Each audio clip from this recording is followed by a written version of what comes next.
I was 29 years old when I bought my first retail store. It was a small coffee shop in Portland, struggling to stay afloat, drowning in debt from the previous owner's mismanagement. I paid $47,000 for it. Everything I'd saved from 3 years of working 80-hour weeks as a business consultant. My family thought I was insane. "You're throwing away a perfectly good career," Dad said when I told him. He was sitting in his recliner, barely looking up from the television. "Business consultant is a real job. Coffee shop owner is what people do when they fail at real jobs." Mom nodded from the kitchen. "Your brother has his accounting firm. Your sister Amanda has her law practice. And you're going to make lattes." I was the middle child, the one who never quite fit the family mold. Amanda was the brilliant one. Harvard Law partnership at 32, married to another lawyer. My older brother Marcus was the responsible one. CPA, 3 kids, house in the suburbs, everything planned and predictable. I was just Rachel. The weird one. The one who wanted to do her own thing. The disappointment. The coffee shop was my escape. I renamed it Cornerstone Coffee, redesigned the interior, reorganized the supply chain, and implemented a customer loyalty program I designed myself. Within 8 months we were profitable. Within 18 months I'd paid off all the debt and had enough saved to consider expanding. My family never visited. Not once. "Too far of a drive," Mom said. Portland was 45 minutes away. "I don't drink coffee," Dad said. He drank 2 cups every morning. Amanda never responded to my invitations at all. I opened my second location 2 years later. Then a third. Then I started franchising. By the time I was 35, Cornerstone Coffee had 73 locations across 6 states. By 38 we had 214 locations. My family still thought I made lattes for a living. They never asked about the business. They never asked how I was doing. At family dinners they talked about Amanda's latest case, Marcus's kids' soccer games, Dad's golf handicap. When the conversation turned to me, it was always Rachel's still doing her coffee thing. Last year I made the Forbes 400 list. Net worth: $1.7 billion. Cornerstone Coffee was valued at $3.2 billion, with plans to go public within 18 months. The Forbes article never came up at Thanksgiving dinner. I don't think they read it. Or maybe they did and assumed it was a different Rachel Morrison. 3 weeks ago everything changed. I'd recently implemented a new policy across all Cornerstone locations. Twice a year I would work a full shift at a random store unannounced. No corporate badges, no special treatment. I'd wear the standard employee uniform and work the register, make drinks, clean tables. I wanted to understand what my employees experienced, what customers really thought, where our systems were failing. The Portland store I'd chosen for this month was one of our older locations, housed in a converted warehouse in the Pearl District. It was showing its age. The espresso machines needed upgrading, the furniture was worn, the paint was starting to chip. I'd already approved the renovation budget. The work was scheduled to start in 2 weeks. I showed up at 6 a.m. on a Tuesday, wearing the standard Cornerstone uniform. Black polo shirt with the company logo, khaki pants, green apron. My name tag said Rachel with no last name. The store manager, Kevin, was a 24-year-old kid I'd hired personally 6 months ago. Smart, hardworking, great with customers. He thought I was a new transfer from the Seattle region. "Rachel, right?" he said when I arrived. "Welcome to the team. We're usually pretty busy from 7 to 9, so be ready for a rush." "Looking forward to it," I said. The morning rush was intense. Office workers grabbing coffee on their way to work, students from the nearby art school, construction workers from the building projects down the street. I worked the register, called out orders, cleaned the espresso machine between drinks. My feet hurt. My back ached. I loved every minute of it. At 10 a.m. the rush died down. Kevin was in the back doing inventory. I was wiping down tables when the door opened. My parents walked in. I froze, cloth in hand, staring at them. They didn't recognize me at first. Why would they? They'd never seen me in a Cornerstone uniform. They'd never been to a Cornerstone Coffee. As far as they knew, I still worked at that first little coffee shop in Portland, barely scraping by. They weren't alone. Amanda was with them, wearing an expensive suit and carrying a leather briefcase. Marcus was there too, checking his phone. It was Mom who spotted me first. Her eyes widened in surprise, then narrowed in what looked like disgust. "Rachel," she said loudly. "Is that you?" I straightened up, still holding the cloth. Hi, Mom. Hi, Dad. They walked over to where I was standing. Other customers glanced up, sensing drama. What are you doing? Dad asked. He looked around the coffee shop with obvious disdain, taking in the worn furniture, the chipped paint, the old espresso machines. Are you working here? Yes, I said simply. Amanda laughed, a sharp, cruel sound. You own a coffee shop and you're working as a barista in someone else's store? Rachel, that's pathetic even for you. I don't own this store, I said. It was technically true. I own the parent company, not the individual location. Oh my God, Mom said, her voice dripping with disappointment. Your coffee shop failed, didn't it? You're back to working minimum wage jobs. Marcus finally looked up from his phone. Jesus, Rachel. We all tried to warn you. You can't just decide to be a business owner without any real experience. I have experience, I said quietly. Making lattes doesn't count as business experience, Amanda snapped. He turned to our parents. This is exactly what I was afraid of. She's 39 years old, working a minimum wage job, probably living in some tiny apartment. It's embarrassing. Dad looked around the coffee shop again, his expression growing more disgusted. This place is a dump. Look at this furniture. Look at those machines. This is what happens when you aim too low, Rachel. You settle for mediocrity and this is where you end up. A few customers were definitely watching now. Kevin had emerged from the back room, sensing trouble. He looked between me and my family, confused. Is everything okay? Kevin asked me quietly. Before I could answer, Mom spoke up. Are you the manager? Kevin nodded. Yes, ma'am. Your sister's store is an embarrassment, Dad announced loudly. He was using his important businessman voice, the one he used when he wanted everyone to know he was someone who mattered. Look at this place. The furniture is falling apart, the paint is peeling, it's dirty. It's not dirty, I started. Don't interrupt, Amanda snapped at me. Adults are talking. Mom turned to Kevin, her voice taking on a sympathetic tone. I'm so sorry you have to work with her. Rachel's always been the family failure. She's lazy, unmotivated, makes terrible decisions. I'm sure she's a difficult employee. Mom added, she's always been the failure, she continued, making sure her voice carried across the entire coffee shop. Several customers had their phones out now, recording. I stood there, cloth still in my hand, saying nothing. I'd learned years ago that arguing with them was pointless. Kevin's face was turning red. Ma'am, I need to ask you to. We want to speak to corporate, Dad interrupted. This store is unacceptable. The condition, the staff. He gestured at me with disgust. Everything about it reflects poorly on the Cornerstone brand. We're going to make sure someone at headquarters knows what's going on here. Amanda pulled out her phone. I'm calling right now. What's the corporate number? Kevin looked at me helplessly. I gave him a small nod. He pulled out his phone and dialed. I knew exactly who he was calling. The regional director, Jennifer Chin. She was in Seattle, about 3 hours away. Hi, Jennifer, Kevin said into the phone. This is Kevin from the Pearl District location. We have a situation. Some customers are demanding to speak to corporate about the store condition and an employee. He paused, listening. Yes, that's right. They're being pretty aggressive about it. He handed the phone to Dad. The regional director wants to speak with you. Dad took the phone triumphantly. Yes, hello. This is Robert Morrison.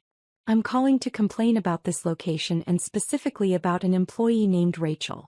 She's completely unprofessional, the store is in terrible condition, and frankly I think there needs to be an investigation into how this place is being run. I couldn't hear Jennifer's response, but I could see Dad's expression changing from triumphant to confused. What do you mean, which Rachel? He said. The barista. The one working here right now. Pause. Morrison. Her last name is Morrison. Longer pause. His face went pale. What? He lowered the phone slowly, staring at me. She says the regional director is on her way. She'll be here in 3 hours. 3 hours. Amanda scoffed. From where? Seattle, Dad said quietly, still staring at me. She's dropping everything and driving here from Seattle. Mom frowned. That seems like an overreaction to a customer complaint. I smiled and went back to wiping tables. Jennifer's very committed to customer service. Marcus was Googling something on his phone. His face went white. Guys?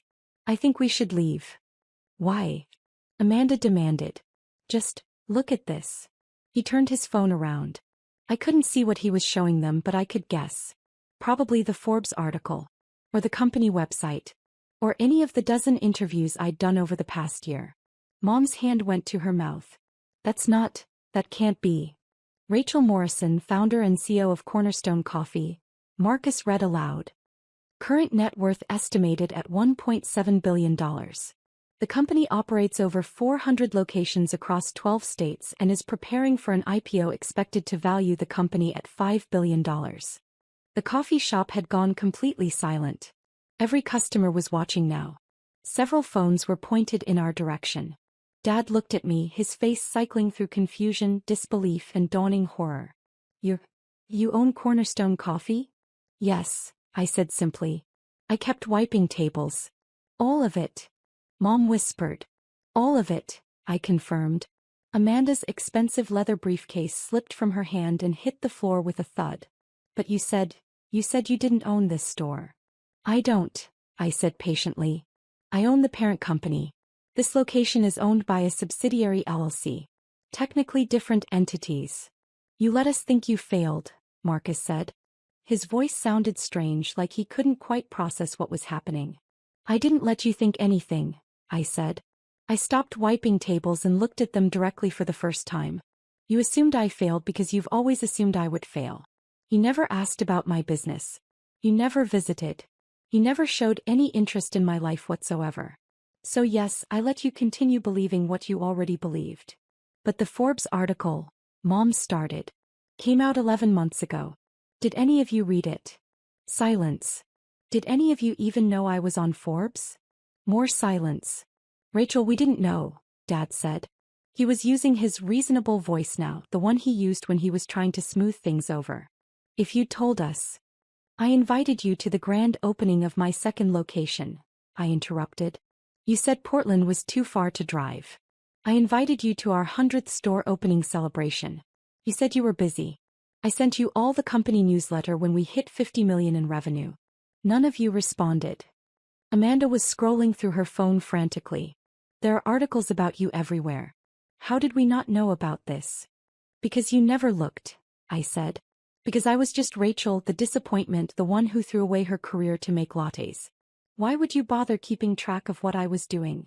Kevin was standing behind the counter, looking like he wanted to disappear into the floor. A few customers were openly recording now. I recognized one of them as a local food blogger with a significant Instagram following. This was going to be all over social media within an hour. Mom's eyes were wet with tears. Rachel, honey, we're so proud of you. We always knew you'd be successful. I laughed. I couldn't help it. No, you didn't. 15 minutes ago you told the manager that I was the family failure. You called me lazy and unmotivated. You said I made terrible decisions. We were upset, Dad tried. We thought the store was in bad condition and we were worried about you. The store is in bad condition, I agreed. It's one of our older locations and it needs renovation. That's why I approved a $2.3 million remodel starting in 2 weeks. But you didn't know that. You just saw old furniture and assumed I was failing. We made a mistake, Amanda said. Her lawyer voice was coming out now, smooth and conciliatory. We should have been more supportive. We should have asked more questions. But Rachel, you have to understand from our perspective. From your perspective, I was an embarrassment, I finished. I get it, Amanda. I've always been an embarrassment to you. To all of you. And that's fine. I made my peace with it years ago. Marcus stepped forward. Rachel, come on. We're family. Can't we just move past this? I looked at them. My parents, my siblings, the people who had spent my entire life making me feel small. The people who had never believed in me, never supported me, never even bothered to ask how I was really doing. The regional director will be here in about 2.5 hours now, I said calmly. You wanted to file a formal complaint about the store condition and about me as an employee. Jennifer will be happy to take your complaint and forward it to the appropriate person. Rachel, we're not going to, Dad started. Oh, but you should, I interrupted. You drove all the way here. You made a scene. You told everyone I was a failure. You should follow through. I insist. I pulled out my phone and texted Jennifer. Family situation. Please come to Pearl District location. Bring Mike from HR and our legal counsel. We may need them. Mike was our VP of Human Resources. Our legal counsel was a firm that Amanda would recognize. They were bigger and more prestigious than her firm. What are you doing? Mom asked nervously. Calling corporate, I said sweetly. Isn't that what you wanted? The next 2 hours were excruciating. My family tried to leave 3 separate times. Each time I politely asked them to stay. You filed a complaint, I said. Corporate is coming to address it. It would be rude to leave before they arrive. They sat at a corner table speaking in furious whispers. Other customers came and went. The story was already spreading online. I could see people checking their phones, glancing at my family, taking subtle photos. Kevin approached me while I was making a cappuccino. Ms. Morrison, I'm so sorry. If I'd known they were your family. You did exactly right, I told him. You protected an employee from aggressive customers. That's exactly what you're supposed to do. But they're your parents. Which doesn't give them the right to treat you or me poorly in your workplace, I said. Don't apologize for doing your job well. At exactly 12:47 p.m., 3 black SUVs pulled up outside the coffee shop. Jennifer Chin emerged from the first one, a sharp woman in her 40s, dressed in an immaculate suit. From the second SUV came Mike Davidson, our VP of HR, and Patricia Reeves, our head of legal. From the third came 4 people I recognized as members of Jennifer's executive team. This was, I realized, massive overkill for a customer complaint. But Jennifer had clearly understood what I was actually asking for. Backup. They walked into the coffee shop like an invading army. Jennifer's eyes swept the room, landing on me standing behind the counter, then moving to my family huddled in the corner. The regional director arrived, Kevin whispered to me. Jennifer walked straight to me first. Ms. Morrison, she said formally, loudly enough for everyone to hear. Thank you for bringing this situation to my attention. My father stood up. Look, there's been a misunderstanding. Jennifer turned to him. You're Robert Morrison? You're the one who filed the complaint. I didn't exactly file a complaint, I just. You called our regional office to report concerns about this location and specifically about one of our employees, Jennifer said. Her voice was professional but cold. I take all complaints seriously, Mr. Morrison. So let's address them. You said the store was in unacceptable condition. Well, yes, but. I agree, Jennifer said crisply. This location is overdue for renovation. That's why CEO Morrison approved a $2.3 million remodel last month. Work begins in 12 days. We'll be installing new equipment, new furniture, new flooring, new lighting. The location will be closed for 4 weeks during the renovation. Dad's mouth opened and closed. You also complained about an employee. Rachel Morrison, I believe. That was before we knew. Before you knew she was the CEO of the company? Jennifer's eyebrow raised. I see. So your complaint about her performance was based on what, exactly? Silence. Did she provide poor customer service? No, but. Was she rude to you? Not exactly. Did she fail to perform her job duties? No, but. Then what specifically was your complaint about this employee? More silence. Mom tried to intervene. We were just concerned. Ms. Morrison, Jennifer turned to Mom, her voice sharp. I'm sorry, what is your name? Patricia Morrison. I'm Rachel's mother. I see. And did you or did you not tell our store manager that your daughter was always the family failure, and that she was lazy and unmotivated? Mom's face flushed red. I didn't mean. Because we have security footage, Jennifer continued smoothly. With audio. And several customers recorded the incident on their phones. At least 3 videos are already circulating on social media. Amanda stood up, her lawyer instincts kicking in. This is ridiculous. We're her family. We were having a private conversation. In a public place of business, Patricia Reeves, our legal counsel, spoke for the first time. She was a tall black woman with silver hair and an expression that could freeze water. A business that Ms. Morrison owns. Where she was working as an employee. You subjected her to verbal harassment in her workplace, MS? Amanda Morrison. Morrison, Patricia repeated. Any relation to the CEO? She's my sister. I see. So you publicly humiliated your sister in her own place of business, called her a failure, and then attempted to file a false complaint about her job performance with corporate. Is that an accurate summary? Amanda's professional composure cracked. We didn't know it was her business. Does that matter? Patricia asked coldly. Would it be acceptable to verbally abuse a barista if she wasn't a billionaire? No answer. Jennifer pulled out a tablet. Mr. and Mrs. Morrison, I'm going to need to ask you some questions for our official report. Is it true that you've never visited any Cornerstone Coffee location before today? Well, no, but... Is it true that you were unaware your daughter founded and currently runs this company? She never told us, Dad said defensively. Did you ever ask? I spoke for the first time since they'd arrived. Everyone turned to look at me. I stepped out from behind the counter, untying my apron. Did any of you ever ask what I was actually doing with my business? Did you ask about revenue or expansion plans or employee count? Did you ever visit a single location? Did you read the Forbes article when I sent you the link? Did you congratulate me when we hit 400 locations last month? Silence. You didn't ask because you didn't care, I continued. My voice was calm, steady. I'd practiced this speech in my head 1,000 times. You decided years ago that I was a disappointment and nothing I did was going to change that. So I stopped trying to change it. I built my company, I became successful, and I did it without your support or your approval or your belief. Rachel, please, Mom's voice cracked. We made a mistake. We're sorry. You're not sorry, I said quietly.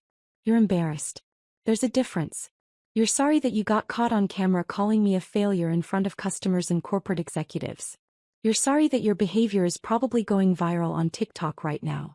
But you're not actually sorry for 39 years of making me feel worthless. That's not fair, Marcus said. Isn't it? I turned to him. When's the last time you asked about my life, Marcus? When's the last time any of you treated me like an actual member of this family instead of an embarrassment you had to tolerate at holidays? Jennifer cleared her throat. Ms. Morrison, CO Morrison, what would you like us to do with this situation? I looked at my family. Dad looked defeated. Mom was crying. Amanda was pale and shaken. Marcus was staring at his shoes. I'd like you to log their complaint officially, I said. Document everything they said, including the statements about my performance as an employee. Note that the complaint was filed by family members who were unaware of my position in the company. And then? Jennifer asked.